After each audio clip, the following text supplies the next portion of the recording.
With more than 2 million downloads, this is your number one source for true crime coverage in America. This is Murder in the Morning with Tony Bruschi and Stacey Cole. From the Hit Killers Podcast, Murder in the Morning. They really just don't get it in Canton, Massachusetts, or really a lot of that area for that matter.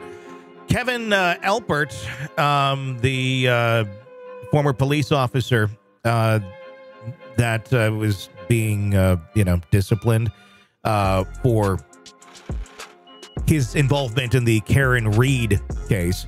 Well, he's been disciplined, but they're keeping it confidential on exactly what is going on. The town of Canton, Massachusetts, has formally disciplined Detective Kevin Elbert following an investigation into his actions during a night of drinking with Massachusetts State Police Trooper Michael Proctor in 2022. The allegations emerged during the Karen Reed trial, in which Proctor served as the lead investigator. Despite the decision to discipline Elbert, the exact nature of his punishment remains undisclosed due to ongoing investigations. I love how they can just throw that in there to not be accountable for what they're doing.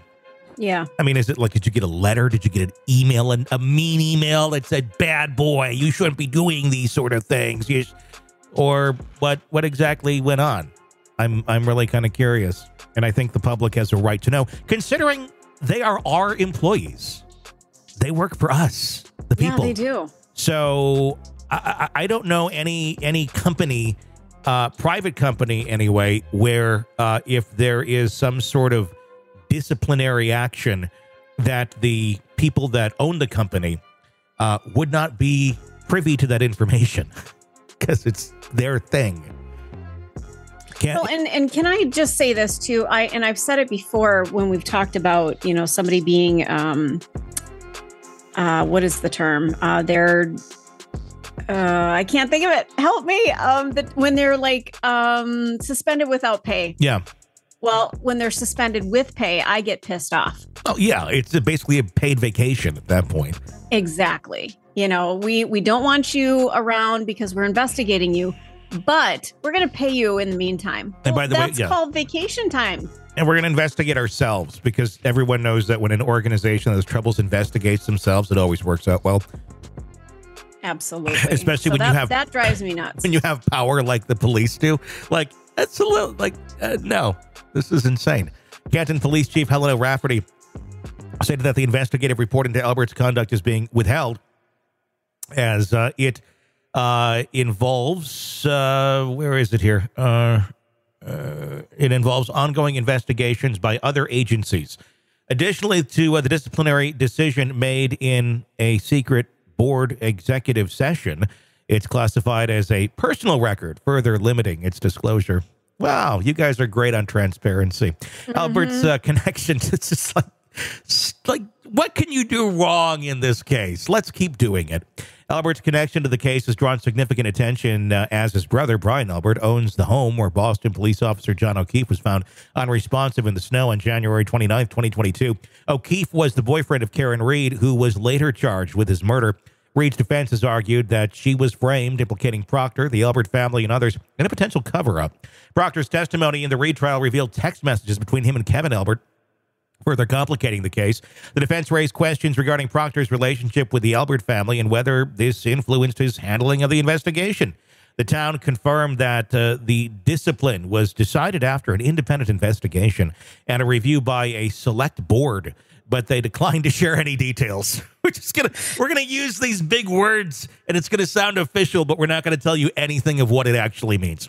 Chris Elbert, another of Kevin's brothers who serves on the Canton Select Board, recused himself from the decision-making process. Wow, somebody did something right here. The town and police department maintain that the records will be made public when the other ongoing investigations are completed. Sure they will. The development adds to the controversy surrounding the Karen Reed trial, with Proctor currently under investigation and suspended without pay, finally, from the Massachusetts State Police. Reed's defense has consistently raised concerns about conflict of interest, particularly involving the Elbert family, and alleged misconduct by investigators during the case. So here's my question. Why is this even a story?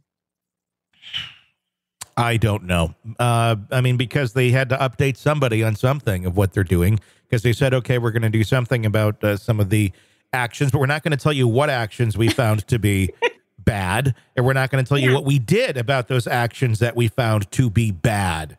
Why do they not want that information out there? Because that can be used against them in the upcoming Karen Read trial. Now, I do wonder if that information is subpoenaable or something you can get in discovery as they get ready for the new case. I would hope so. I would think so. I get that the public can't have this information, but somebody needs the information. Yeah. I mean, the more that this thing goes on and the shadier that I learn about how these departments are run, this one and the other one with the Sandra Birchmore case, where you have a lot of the same players in it. I still am not to the point where I believe they killed John O'Keefe in the house, but I'm just sick of the shadiness. I'm sick of the lies. I'm sick of, there's a lot of, protect this. I don't even want to call it protect the blue. It's more like protect the bros is what it feels like, where they kind of live in this little land of power and control, and they feel that they can influence things the way that they want. And they've been doing it for quite a long time. And now there's a microscope on them, and oh shit, you can't really do that very well anymore without everybody looking at you and screaming. And then it starts to look like a conspiracy, and that's where you get the other stuff. I can be swayed. If there is evidence of something happening in that house, I'd love to hear it. But again, you're relying on the cops to come out with the evidence from the house they were in. So, and they didn't investigate the house. So that will never, ever, ever happen. But I mean, just the Karen Read case just seems very, I don't know. I think it was an accident. But it did expose a lot of things. And the Sandra Birchmore case, I don't know how, because I don't think they've ever quite revealed. But the Birchmore case is what sparked the interest in the Karen Read case for investigators and prosecutors of wrongdoing.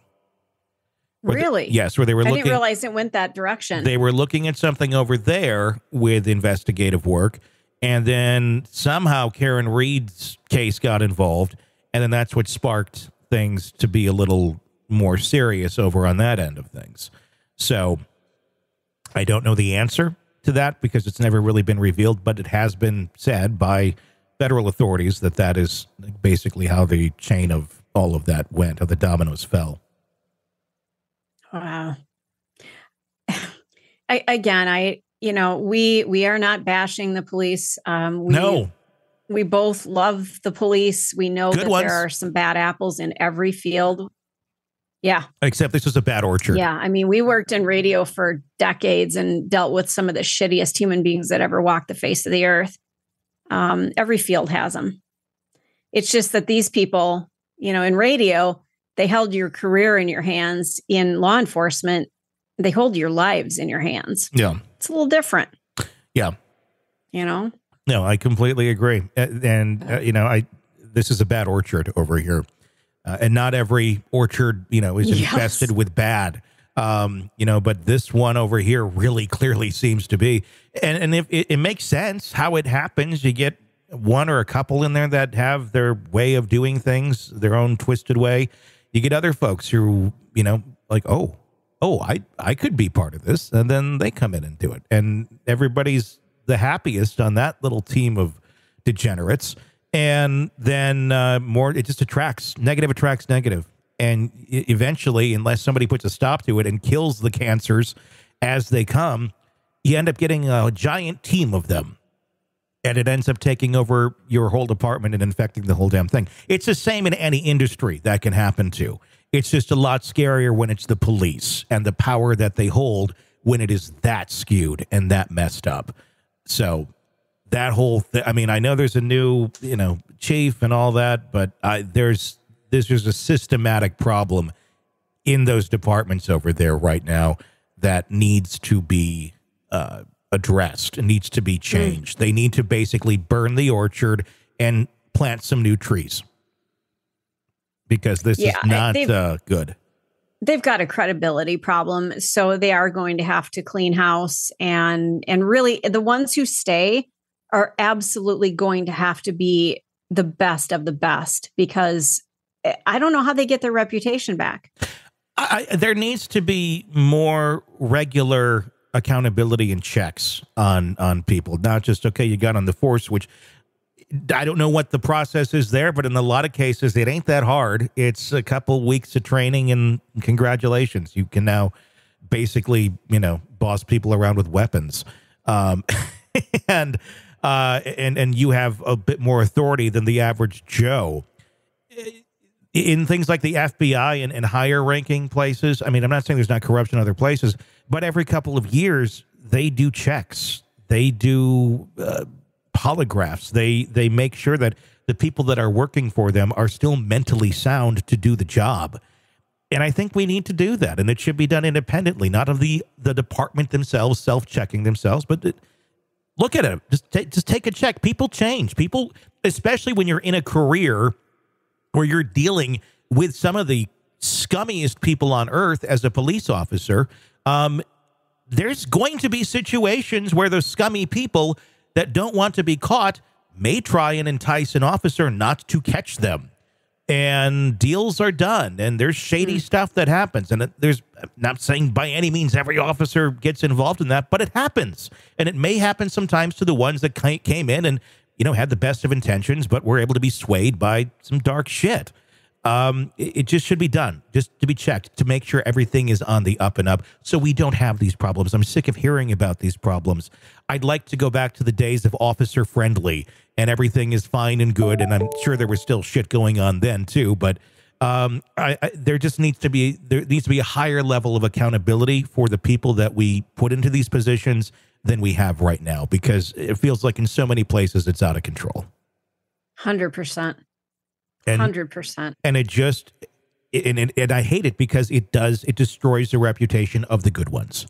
And there are plenty of good ones who are putting their lives on the line, getting paid absolute shit for doing it. And then they have to basically be treated by the general public that doesn't decipher good versus bad. It's just all bad or all good. And then they get thrown into the bad category when they're not.